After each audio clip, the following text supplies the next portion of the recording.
اگر آپ میری طرح ہیں تو آپ کو ٹماٹر اگانے کا بہت شوق ہے۔ اگر میں صرف ایک چیز اگا سکتا ہوں تو یہ یقینی طور پر ٹماٹر ہوں گے۔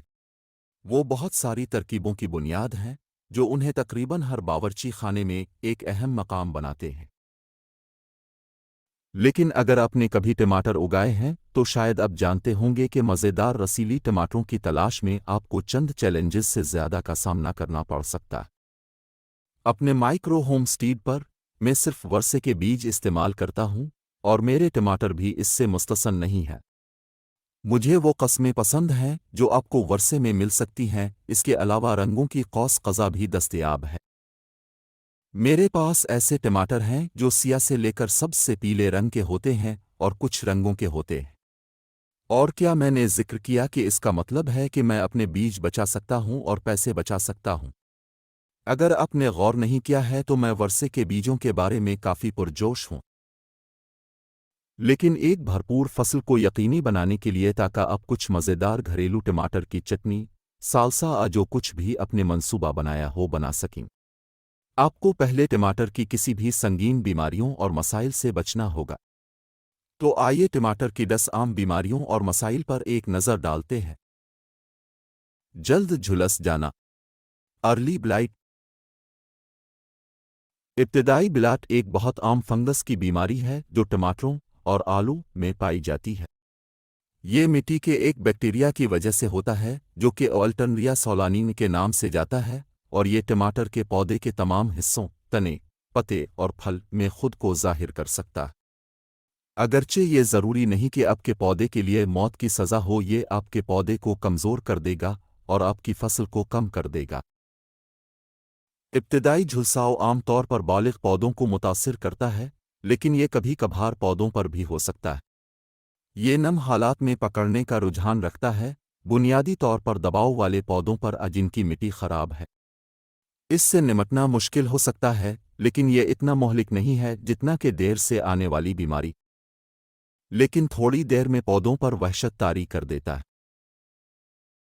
جیسا کہ میں نے ذکر کیا ہے، ابتدائی دھچکا مٹی میں موجود فنگس الٹرنریا سولانی کی وجہ سے ہوتا ہے۔ یہ آپ کے باغ میں تو نئی مٹی میں متعارف کرایا جا سکتا ہے، ان پودوں پر بھی ہو سکتا ہے جو آپ خریدتے ہیں، یا ان بیجوں میں بھی جو آپ لگاتے ہیں۔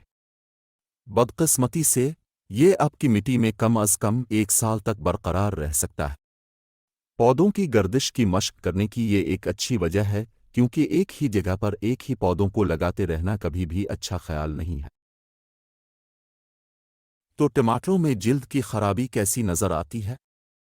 جیسا کہ میں نے ذکر کیا ہے کہ یہ پودے کے تمام پہلوؤں کو متاثر کرتا ہے، تو آئیے ان کو ایک وقت میں دیکھیں۔ پتے، آپ کو ممکنہ طور پر مرتکز حلقوں کے ساتھ پتوں پر دھبے نظر آئیں گے۔ یہ آخر کار پیلے ہونے لگیں گے اور پتے مر جائیں گے۔ تنا، آپ کے ٹماٹر کے پودے کے تنوں پر آپ کو کچھ تاریک جگہیں نظر آنا شروع ہو سکتی ہیں۔ وہ چھوٹے سے شروع کر سکتے ہیں لیکن پھر بڑھتے ہیں اور تھوڑا سا دھنس جاتے ہیں۔ جیسے جیسے وہ بڑھتے جائیں گے وہ بڑے اور لمبے ہوتے جائیں گے، اور پھر آپ کو وہی مرتکز دائرے کے نشانات نظر آنے لگیں گے جو پتوں پر موجود ہوتے ہیں۔ پھل، پھل وہ آخری جگہ ہے جہاں آپ کو جلد کی خرابی کا ثبوت نظر آئے گا۔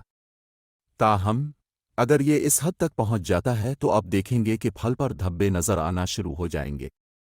یہ وہی ڈوبے ہوئے پروفائل کو تیار کریں گے جیسے تنے پر ہیں، آخر کار الگ الگ مرتکز دائرے کا نمونہ دکھاتے ہیں۔